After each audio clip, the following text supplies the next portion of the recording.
Chatfuel School is now in session.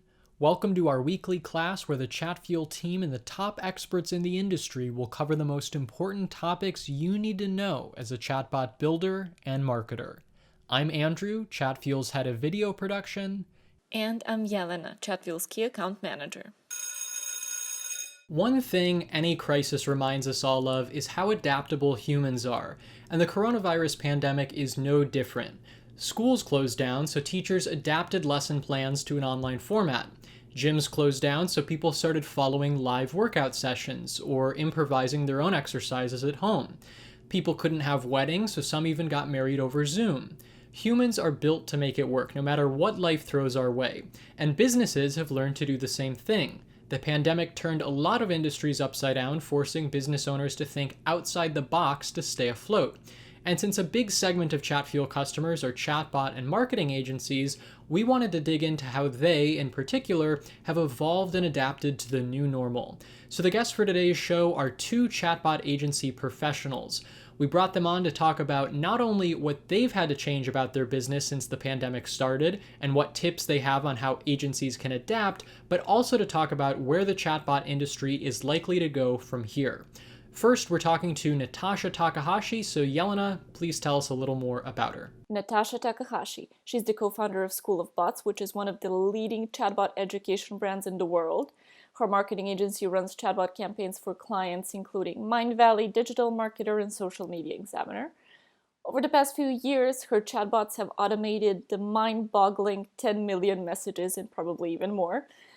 She has generated millions of dollars in revenue for more than 100 clients. And behind all these facts and figures, Natasha has just one mission, and that is to push the chat marketing industry forward. Our first question for Natasha is, for a chatbot agency, is the pandemic an obstacle or an opportunity? To be 100% honest, right now is the best time that there has ever been in history to provide chatbot marketing services to the right types of clients. Let's just acknowledge the fact that more people than ever before in history are spending a lot of time on messaging platforms. Now, specifically, Facebook has announced that Messenger usage has increased by 50% since the COVID pandemic begun, and video calls and audio calls on Messenger have increased by more than 100%, which is incredible. Those are some impressive numbers, but I believe them. Personally, I've been keeping in touch with my friends from college by doing Messenger video calls almost every night, so my own Messenger use has definitely gone up since quarantine started too. And this spike in messaging activity is exactly why Natasha says now is the best time to launch a bot campaign. So next we asked her about what kind of results she's been seeing from her clients these past few months. Now, we've seen a huge increase in traffic just across all of our client accounts inside of our bots, and many of our clients are having their biggest months ever during this time. So one of our clients, a 14-year-old well-established company, had their biggest month in revenue in all of company history this May. And about 40% of their business was in-person events, which they pivoted all those resources to their online marketing systems and funnels and products, and were able to get that huge bump in revenue and just overall company and brand growth. So shifting a business's marketing budget from face-to-face events to all digital marketing is definitely a great tip. And it's great to hear that businesses are managing to adapt and find success in all digital formats now that in-person events are off the table for a while. But shifting where your marketing budget goes isn't the only change agencies have to make right now. We also wanted to hear from Natasha when it comes to building actual bot flows for clients. What is her team doing differently now compared to before COVID? So the messaging in our copy is much more empathetic. And also we're spending a little bit more time with our clients to craft the copy and the messaging, adjusting any copy in our existing funnels that we have, just to make sure that it's all contextual and empathetic to the users and the customers as well. I've always known Natasha to be a master salesperson, right? She's charismatic, persuasive, the whole nine yards. So we posed the question, how has the pandemic impacted her agency's sales process? In other words, what is she doing differently nowadays when it comes to winning new clients? Now, I wouldn't say that it has impacted at all the sales process, where we take people through from a chatbot value video to a discovery call to taking them through all the way to closing the deal. None of that has changed, but we have observed that the sales cycles are smaller, which is why we're prospecting more aggressively during this time, because we're acknowledging that and taking advantage of it. So the sales cycles now that maybe took us a few weeks or a few months with the types of clients that we prospect, they can now be as little as a few days, because the decision makers are excited to be taking actions that lead to expansion during this time. And right now, chatbot marketing is one of those few actions that is untapped. They're taking advantage of that and being able to expand very quickly in a time where paid traffic costs are also decreasing, which Facebook has even publicly stated. So now more people are using Messenger, plus it's cheaper to drive traffic from ads to bots. That sounds like a recipe for success. That's a bit about the past and the present for marketing agencies, and now let's talk about the future. Here's what Natasha thinks about what's coming next in the chatbot industry. So we're not looking at this just from the Facebook Messenger standpoint. Of course, Facebook Messenger, I always explain to people, is the most accessible, the most affordable way to get started with chatbot marketing, which is why usually it leads and is the heart right now of our chatbot marketing systems. Ultimately, all the things that you can do there, the dynamic way that you can personalize and just really customize someone's journey throughout an entire Messenger funnel, is very unique compared to any other communication channel, as well as any other messaging channel right now. The rich media that Messenger allows you to use there can help you essentially use it as a guinea pig for the upcoming other messaging platforms that you'll be using, as well as starting to build out the chatbot marketing system with the lessons, the observations, everything that you learn in utilizing Facebook Messenger marketing. Now, once you have that foundation built, that baseline, your minimum viable bot, now let's take a look at the future of other automation in the chatbot marketing space, because Facebook Messenger will soon be only one of several messaging platforms that you have to be on as a business. At this point, we were like, whoa, time out, hold up, Natasha. What exactly are these other messaging platforms that you're keeping an eye on? Right now, our chatbot marketing system consists of Facebook Messenger, SMS or text marketing, email, and mobile wallet. So those 4 platforms allow us to drive maximum ROI with our current marketing systems. And so as Instagram DMs and WhatsApp becomes more readily available, iMessage, RCS, all these other platforms coming up, voice as well, all of that will allow us to do more and have them all talk to each other and provide the most value we can to a customer or a lead base. But the most, I would say, imminent thing that's coming would definitely be that interoperability and how powerful that will be for bots. Interoperability. Let's pause for a second to break down what that exactly is and why it represents such an exciting opportunity for marketing agencies. Here's a clip from last year's FA Developer Conference. This is Asha Sharma, VP of Product for Messenger, explaining what interoperability means. All right, let's talk interoperability. 100 years ago, people couldn't talk to each other unless they were on the same phone network. 100 years later, the same is true with messaging. If you want to talk to somebody on Facebook, you use Messenger. On Instagram, you use Direct, and with a phone number, you use WhatsApp. We believe that people should be able to choose to talk to anyone, anywhere, without thinking about where to reach them. So, for the first time, we are building the ability for Messenger users to be able to call and message not just their friends on Facebook, but their close friends and family on Instagram and on WhatsApp. Next, Natasha was kind enough to polish her crystal ball and clue us in on some other exciting messaging trends that she sees on the horizon. I mean, AI implementation will be more streamlined, I would say, very shortly here, because these platforms are starting to come out with out-of-the-box solutions that don't just allow developers to use them and train and make their bots smarter, but also allow just any given marketer or non-technical person to use them as well. And Dialogflow is one of those platforms, which is run by Google. And actually, I know that you guys had Josh Barkin on this show a few weeks ago. And so the Janice team and School Bots will be collaborating to launch a Dialogflow course very soon from the agency perspective. Yes, the Chatfuel team loves Josh. Aside from his expertise on all things AI, he also told us that he played on Paul McCartney's piano when he was just 8 years old. So let's go back to the topic of how agencies can sell their chatbot services right now. Since I'm an account manager here at Chatfuel, I get a lot of questions about this from our premium agency clients, and One of the most common ones probably is, what should an agency say to a prospect who isn't fully sold on using a messenger bot? What's the best way to really convey that value of a chatbot for the business? And here's Natasha's answer. Now, at this point, we're also approaching the stage of the market where it's going to be seen as a requirement to have chatbot marketing automations and rich experiences built out on all the platforms. Because just like when websites became popular and only the most cutting edge companies or new companies were utilizing them, and then now it's become a standard for any new business to have a website where someone can find you online, you have to give your customers that same ability to get what they want, when they want it, and how they want it inside of these messaging platform experiences. So it sounds like pretty soon businesses won't have an option if they want to stay competitive. They'll need to have a bot just like they currently need to have a website. So adopting one now will give them an edge. It's a great point to make when pitching chatbots to your potential clients. And if you need more reasons to give to prospects who aren't quite sure about bots yet, you can check out our blog post on 9 reasons your business needs a chatbot. We'll drop a link to that in the description below. So that's a wrap on Natasha's insights for chatbot agencies in the age of COVID. If you want to learn more about her, about School of Bots, and all the awesome work they're doing, look for our Facebook group. Just type in School of Bots on Facebook. You'll find our group, and that's where we will share more with you on what's coming in the industry, as well as what we just continue to do as an agency, case studies, strategies, frameworks, and everything that comes with truly locking in this skill and becoming a master of chatbot marketing. Natasha, thanks so much for joining us and sharing your expertise today.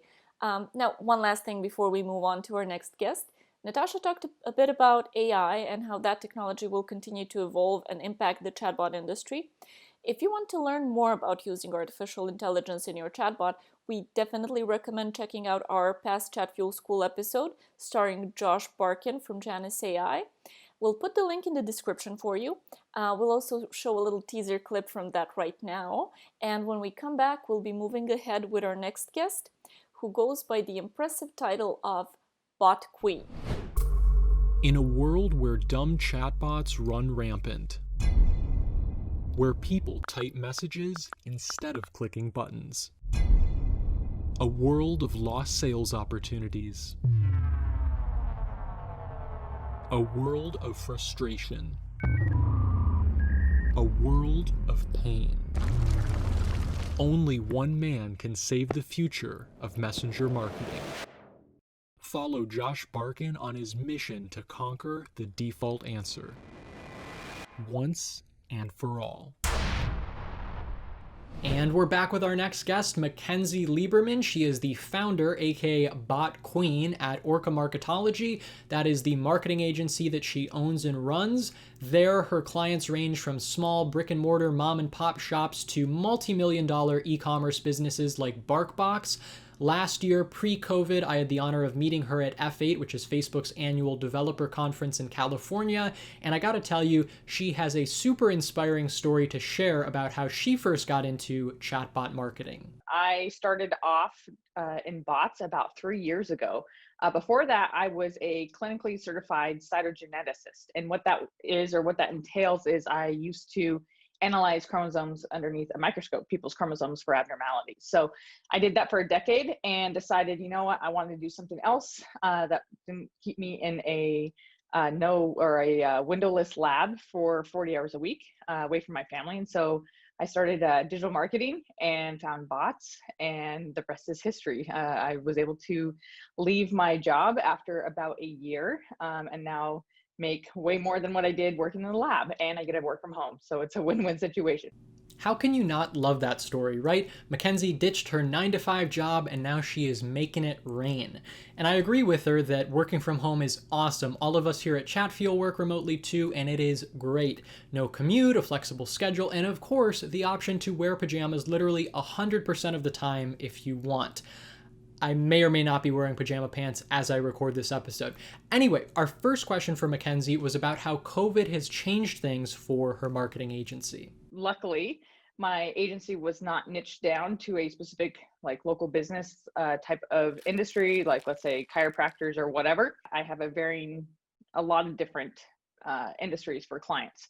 So that has helped reduce how much COVID has actually impacted my business. I've had a few clients that I've had to drop or pause because of just their doors aren't open. Other clients that are some local businesses, we've had to pivot, focusing on marketing.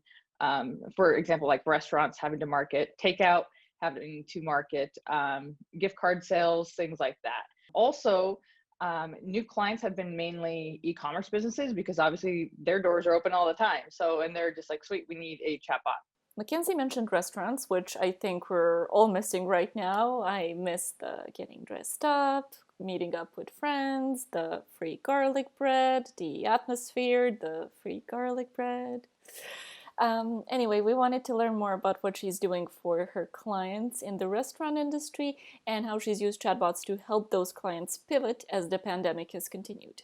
So, a funny story, right when the pandemic was starting, I pay attention to the news. Well, my local restaurant client, he doesn't pay attention to the news, I guess. I knew what was coming down the pipeline. And I was telling him that things were going to start closing up. I was listening to what the governor was talking about. And so I started prepping. I sent him a message. I said, hey, things are looking like they're going to get shut down like next week. I think it was a week in advance. We should really do some things to, one, focus on your takeout, and also do some gift card sales online, and then also do a promo for people who do takeout to get people to come in and get some Mexican food.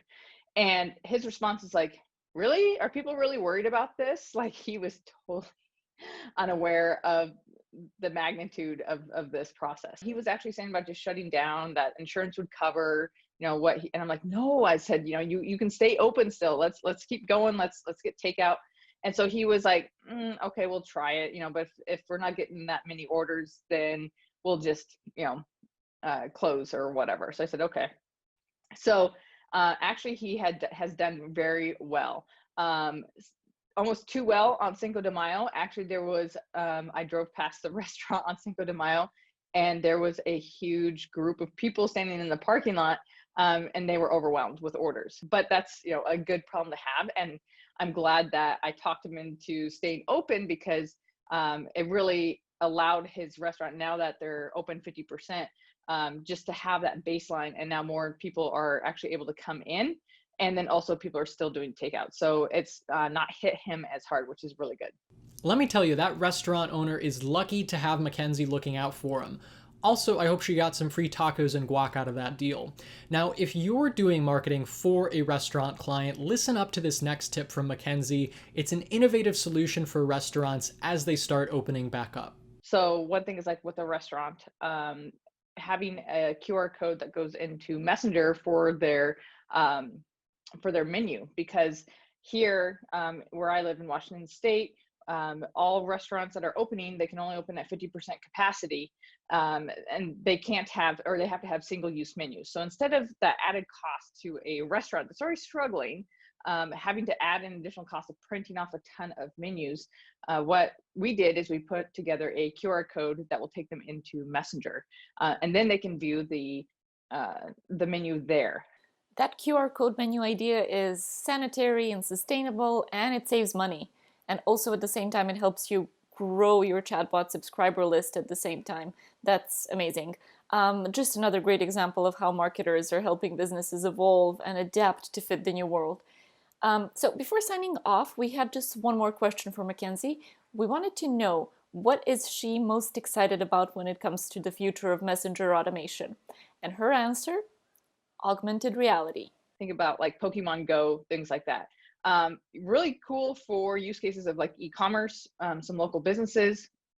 You think, like, example, let's say a furniture store, that they have cards for different products that they sell. Let's say it's like a chair, an armchair, that you can click on it and then, show it in the corner of your room to see how it would match. Same thing for like cars too. Like, let's say you're a business that sells premium wheels for cars. Being able to pick wheels, go to your car, hold up your phone, and it will then put the wheels on the car, so you can get a better idea of what your car would look like with those wheels. And having that all inside of Messenger is going to be super exciting. So I've seen some of it already. I know some people who are, that's a big focus of theirs, or that they're really working on that. And I really am looking forward to having it be more streamlined and easy to implement for the masses. So that will be really exciting when that comes into play more often. It's actually really cool to think about. I know there are already some businesses using this kind of technology to help people try on different glasses frames virtually and things like that. The possibilities are endless for how marketers will be able to use this kind of tool for their clients in the future. And Facebook is actively working on fusing together AI and AR for e-commerce, so this technology isn't too far off. Now, here's a super duper top secret video from Facebook's AI labs to prove it. Okay, well, it's not really super duper top secret, but it's still really cool. Let's check it out. We're building AI systems to not only make it easier to buy and sell things online, we're engineering something entirely new. Imagine this. You've moved into a new place and you realize you need a little more light. An AI lifestyle assistant can analyze your furniture and recommend the perfect mid-century lamp to complement your decor. You can then try it out virtually and even share photos with your friends to see what they think. Plus, when it's time to declutter, the AI assistant can help you sell things by categorizing and describing items in any language. Facebook AI is one step closer to making this happen. Is your mind blown too? Yeah, I thought so. Thanks to Mackenzie Lieberman for sharing her awesome insights and looking into the future of messenger automation with us. You can learn more about her and her agency at orcamarketology.com. Before we finish up here, let's just take a minute to check in together in the live chat. We'll be back in 60 seconds, then with our 3 actionable takeaways from our today's class.